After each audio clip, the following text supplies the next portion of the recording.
Hey there, I'm Sebastian. This is the Cyber Casual YouTube channel where you get insights and knowledge of cross-reality and artificial intelligence. Happy New Year, Happy New 2019, Happy 2019, Merry Christmas and everything I forgot in the past. In the last video, welcome to my channel. I'm so ready for 2019. I'm like so ready like the player one. But I'm so excited. I'm renovating my office, obviously.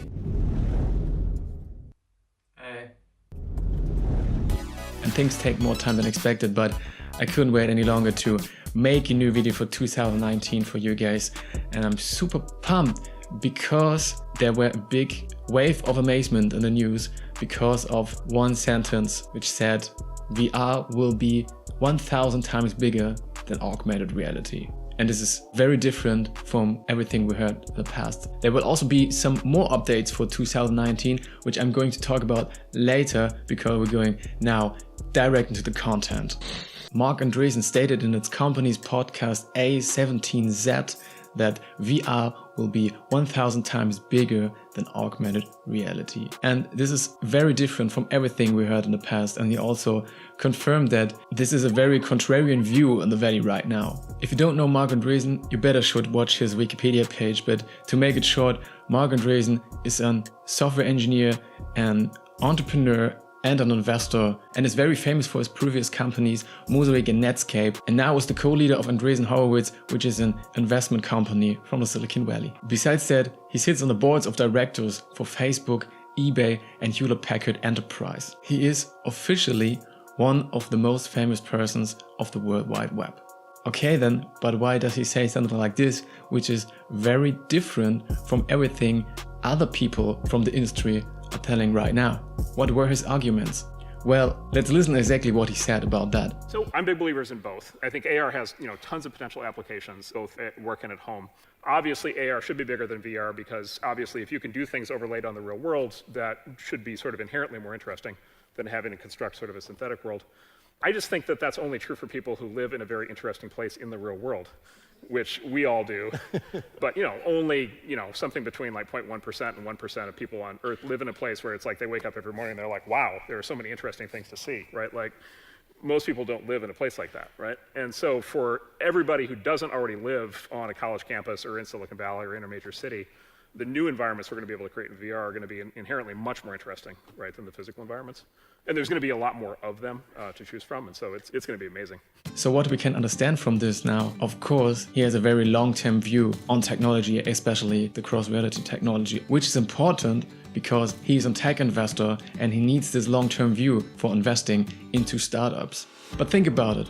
1 or 2 decades from now, people won't find their augmented worlds fascinating anymore, especially when their virtual worlds will be more immersive and more compelling from what they are right now. And this is very close to what he said. People won't wake up in the morning living in a so cool environment, which they live in Ready Player One, for example, and it will not be that interesting, even if there are virtual layers or augmented layers all over it. And he doesn't say that very clear, but you can read it between the lines that it will raise a lot of ethical issues about how we will live in the future when virtual worlds or virtual reality will be that ubiquitous than it will be.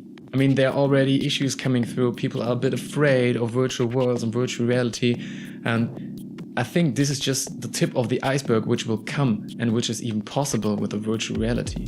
Also, if you combine it with another big technology, artificial intelligence, the issues will be more bigger in the future.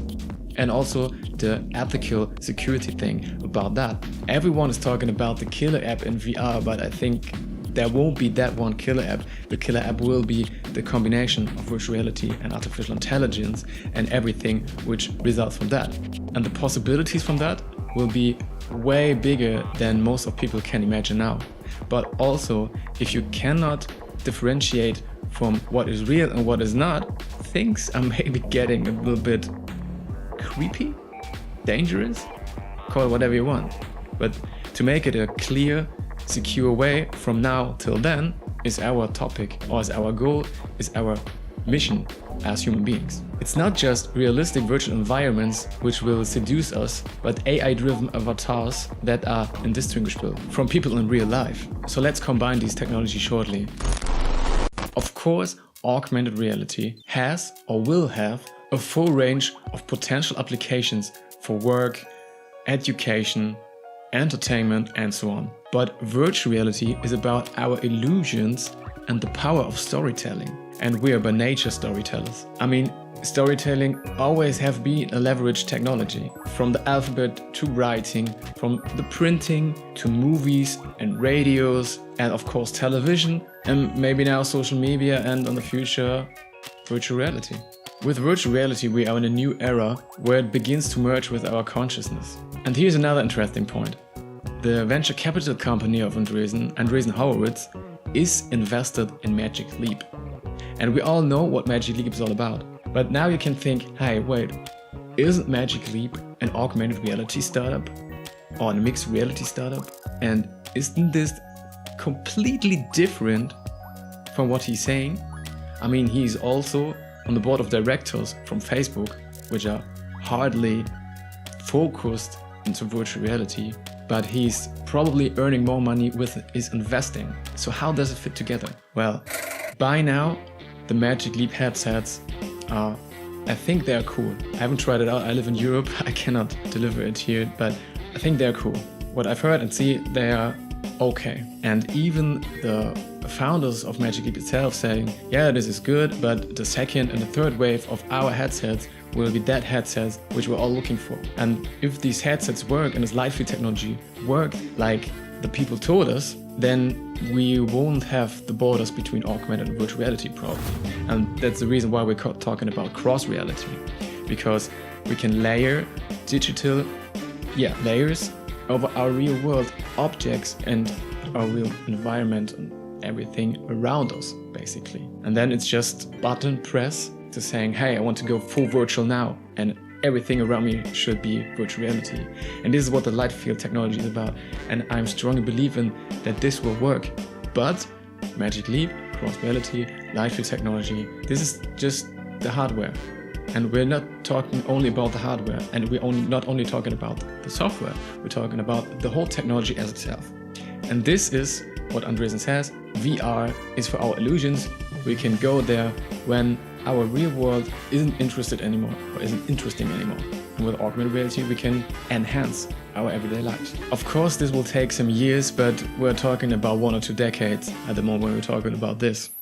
Yes, I'm going to link the full episode of the podcast in the description so you can hear through whole, I think 40 minutes to get every point of it. And there are other interesting topics inside it as well. It's not only about AR, VR and cross reality, it's also about spatial audio or wearables, which is very interesting as well. But anyways, what do you think? What will be bigger in the future? Will it be augmented reality or will it be virtual reality?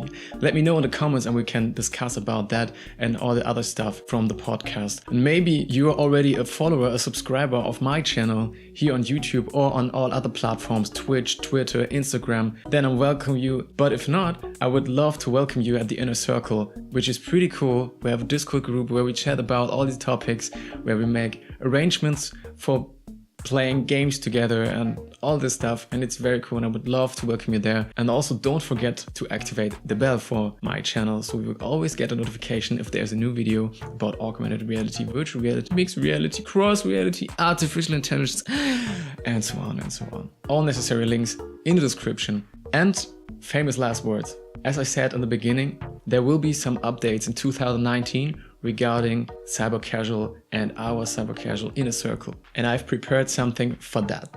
Wait. You may know or heard of the 5 channels of cyber casual: YouTube, Twitch, Instagram, Twitter, and the podcast. Well, if we sort these channels, we get a pattern or schedule table for regular content. Monday starts the IGTV channel of cyber casual for weekly news of cross reality and artificial intelligence. Tuesday is for Twitch streaming, so is the Thursday sometimes. Wednesday is for YouTube uploads and maybe the Friday. And Twitter, well, here we get infos and news for all of them every day.